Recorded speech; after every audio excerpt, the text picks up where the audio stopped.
two paths with investing in rental real estate. The first path, this is the one most starter investors actually go down, and this is where all of the mistakes are made. What's up, YouTube family? It's your boy, Elder Tony Williams. I'm a real estate investor, entrepreneur, and I post videos like this weekly here on the channel. If it's your first time, welcome. I highly recommend, if you like the context of this video, hit the like button. Also subscribe so you can keep getting more content just like this one. In this video, I want to go into what you should do before you invest into rental real estate. You might be asking yourself, what makes me qualified to be able to give you advice?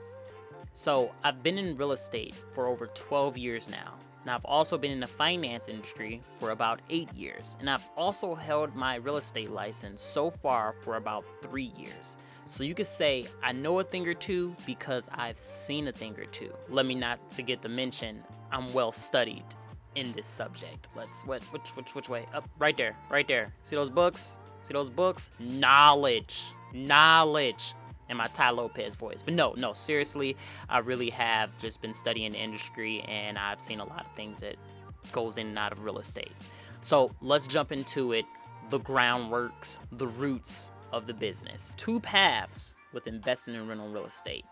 The first path, this is the one most starter investors actually go down, and this is where all of the mistakes are made because you're treating it not like a business, but like a hobby. This first path is the one where you'll get somebody to purchase a rental property, goes in, makes it beautiful, or they even get a turnkey rental property. They rent it out, they post it online, they get someone to come in, person, hey, I love the property, how much per month? You do all of that, deposit, good to go. You let them move into your property. You haven't done a background check. You haven't laid the roots out. They give you money in cash every single month. You don't have a lease agreement in place. And you might even have a lease agreement in place, but you don't have the correct lease agreement in place and the guidelines that's actually going to make sure you're successful as being a real estate investor when it comes down to rental properties. And in this video, I want to make sure you don't go down that path one. You want to go down path two. And this is the one where you treat it like a business. And you start from the very beginning. The very first rental that you have, you treat it exactly like a business. With treating it like a business, you want to go and become a legal business. You want to go get your LLC. You want to incorporate. Think of a name, any name, doesn't matter. Go to your state, create an LLC. The next thing you want to do is go and get an EIN number, which is totally free. This is going to be your business social security number. This is so you can separate your personal social security from your business. First step, LLC. Second step, go get an EIN number. Now the next step, after you've got your LLC, you have your EIN number, you want to go to a bank. I personally went to PNC in order to be able to get a business bank account.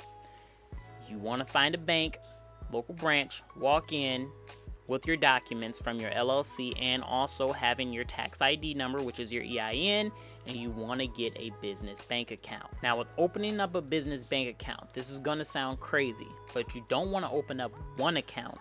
You want to open up 4 accounts. This is going to sound crazy. 4 accounts. The first account is going to be your operating account. This is the one where you're going to have the monthly expenses for your business come out. The next account is going to be your income account. This is the one, so when you send out the invoice to your tenant or your tenants monthly, the money is going to be deposited into the income account. And I'm going to tell you exactly why here in a second.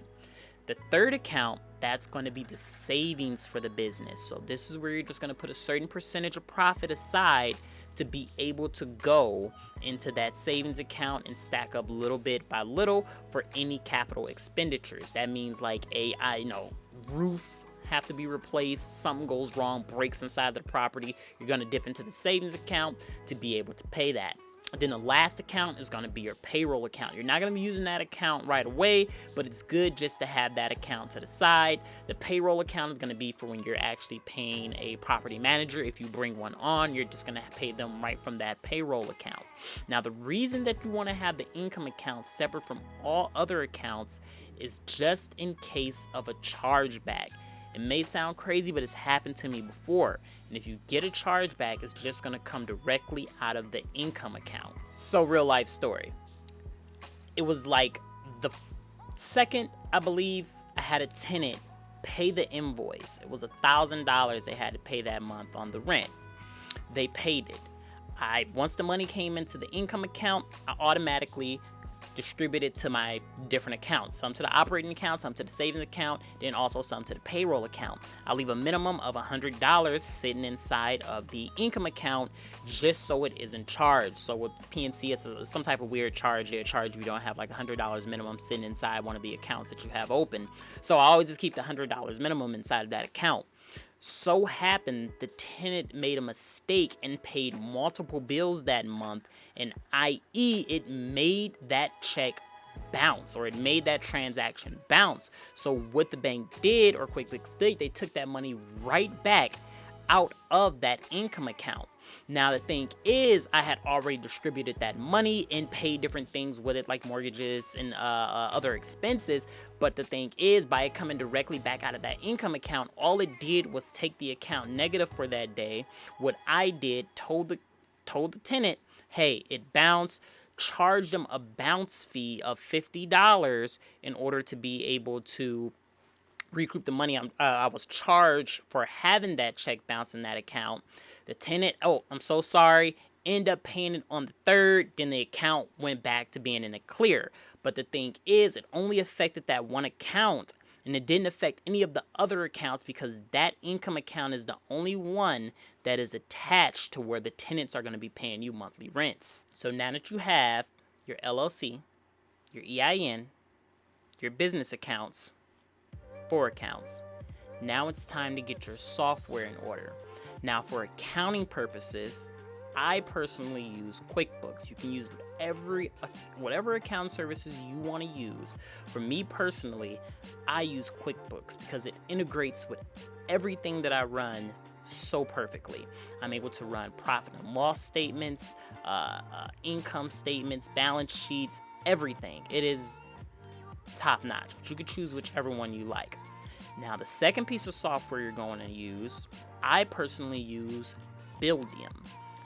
This software here, this website here is so you can actually post your leases or post your properties on multiple websites. And the key to this here, it has a whole bunch of different features, but what I use it for is posting my properties to certain websites, keeping track of my lease renewals, and also it has a feature to where your tenants can put in requests for repairs on the property without even contacting you directly. They can put it right through the app to be able to request for repairs to get done. The key, this is like the golden nugget for using Buildium, in which I do, is because you're able to do tenant screening. This is where millionaires are made. They are made when it comes down to the screening process for your tenants. The reason I say millionaires are made when it comes down to screening is because you want longevity. You want tenants that are going to be in there 3 to 5 years. The more you have turnover inside of your properties, the more it's going to cost you, because every time somebody moves out, it's costing you money. You have that time period when there's nobody inside the property. You have to renovate the property again. It just drives an amount of stress you don't want to have inside of your business. So in this video, I'm going to give you my 8 screening tips, and I don't go off of these at all. They have to pass these. Number 1, anyone over 18 that will be living in a property must pass the screening. Need copies of driver's license for everyone over 18, and they must be on the application. Next, number 2, No prior evictions. This is a big one. Having no prior evictions, I mean, it is some landlords out there that will have a tenant that's had prior evictions. Me personally, and I'm saying it for you as well, I have got the best results from having a tenant in a property that hasn't had any prior evictions, so I've stuck with that guideline. Also, you want to contact the previous landlord. It is a must you contact the previous landlord. It's a lot of people that just look at the application, previous landlord, phone number, won't even really care about it. You have to contact that previous landlord. Number 3, no criminal history. Now, a few things here and there are blemishes on the report, traffic stops, that doesn't matter. You don't want anyone with serious criminal offenses living inside of your property. Number 4, be on the current job more than a year. You want to verify this with the employer. Don't just take their word for it. Call the employer, make sure they've been there more than a year, or when you get their stub, make sure the stub year to date actually pans out, showing that they've been there more than a year. Number 5, must have under a 30% debt to income ratio when you add in rent, utilities, and then all debt payments. You can kind of possibly go off of that one a little bit depending on what type of debt they actually have, but those are some of the guidelines I stick by. Number 6, credit score qualifications. I go for over having a 600 credit score or higher. And then they also can't show multiple late payments within the last 12 months. So, it is a workaround that if they don't have over a 600 credit score, I'll get into that here in a second, but you really want to have them over that 600 credit score mark and also not showing any late payments within the last 12 months. This is why having the software to do the background checks is so important to running your business. Now, the next one, number 7. Income must be verified with the most recent pay stub and or have the last 3 months of bank statements. You could do both, or you could just do either or. I do either or. If they're self-employed, I will do the last 3 months of bank statements, but I'm probably going to go off of the net if they're trying to send business expenses through their personal bank account. That's where it gets really iffy when you're dealing with tenants that's actually in business for themselves. And the last one, number 8. If the tenant has been on the job less than a year and or has less than a 600 credit score, you can do a double security deposit, or in some states you do first month's rent and last month's rent. Now, these guidelines have helped me so much. You don't have to go with all of them, but for the best results, I recommend you go with every single guideline that I laid out here for you, and I hope you had a pen and paper and was writing each one of these down. Now, if your tenant passes all of the screening qualifications, you can comfortably move them in to your rental property.